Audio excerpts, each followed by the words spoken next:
Hello বন্ধুরা, welcome back to my channel হেসেল ঘর। প্রথমেই জানাই নতুন বছরের অনেক অনেক শুভেচ্ছা। Wish you a very very happy new year to all of you. সবাই খুব ভালোভাবে নতুন বছর কাটাবেন এবং সুস্থ থাকবেন। আজ আমি আপনাদের জন্য নিয়ে এসেছি একটি সম্পূর্ণ নিরামিষ রেসিপি, আলু স্টাফ। তো চলুন শুরু করা যাক। প্রথমেই আমি এখানে কয়েকটি আলুকে খোসা ছাড়িয়ে জলে ভিজোতে দিয়ে দিয়েছি, কারণ না হলে ভিজতে না দিলে আলুগুলো কালো হয়ে যাবে। আর ঠিক মাঝখান থেকে এরকম করে দু টুকরো করে একটা চামচের পেছন দিকের সাহায্যে আমি এই যে আলুর মাঝখান থেকে আলুগুলোকে কুড়িয়ে নেব। এবারে এটাকে বেশ অনেকটাই বাটির সাইজ যেমন হয় সেরকম আকার দেবো। এই যে দেখতেই পাচ্ছ, এরকমভাবে সব আলুর মাঝখান থেকে আমি আলুর অংশগুলো বের করে নিয়েছি। এবার এগুলোকে নুন আর হলুদ মাখিয়ে আমি একটু তেলে ভেজে নেব।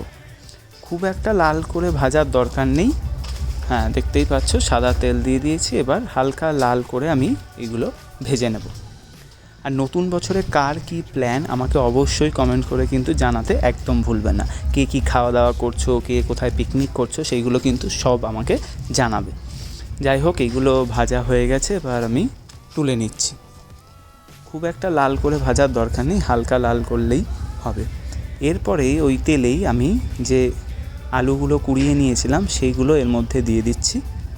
এটাকে একটু ভাজা ভাজা হলেই এর মধ্যে দিয়ে দিলাম স্বাদ মতো নুন। ব্যাস, তারপরে দিয়ে দিচ্ছি আদা বাটা। এটা সম্পূর্ণ যেহেতু নিরামিষ রান্না, তাই আমি এখানে কোনো রসুন পেঁয়াজ কিছুই ব্যবহার করছি না। আর দিয়ে দিলাম সামান্য একটুখানি হলুদ গুঁড়ো।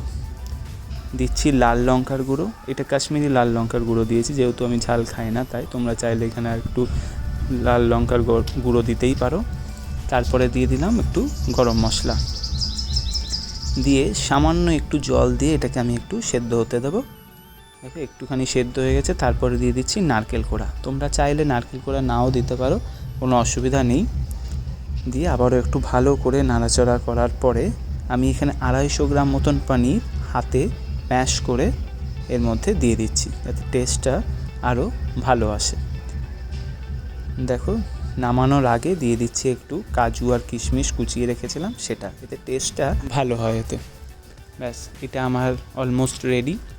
এরপরে আলুগুলোর মধ্যে থেকে যে অংশগুলো আমি বের করে নিয়েছিলাম, এবার এইখানে এর মধ্যে পুরটাকে আমি ভরে দিচ্ছি। দেখো, এই দেখো, হাতের সাহায্যে বা চামচের সাহায্যে যেটা তোমাদের সুবিধা হবে সেটা দিয়েই তোমরা পুরগুলোকে ভরে নেবে। দেখো হয়ে গেছে।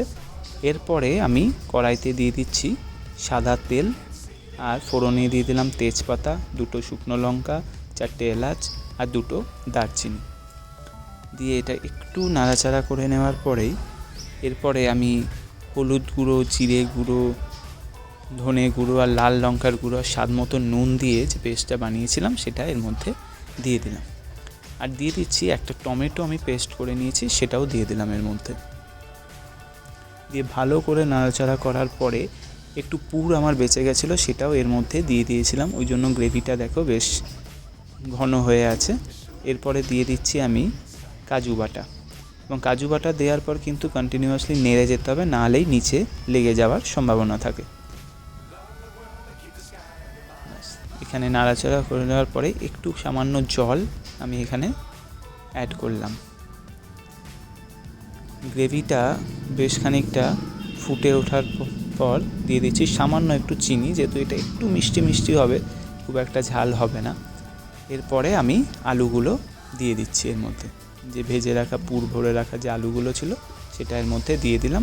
খুব একটা নাড়াচাড়া করব না, কারণ যাতে ভেতরে পুরটা বেরিয়ে না যায়। এরকম একটা চামচের সাহায্যে ওপর থেকে একটু করে গ্রেভি আমি দিয়ে দেব, দিয়ে এটাকে ঢেকে দেব কিছুক্ষণের জন্য।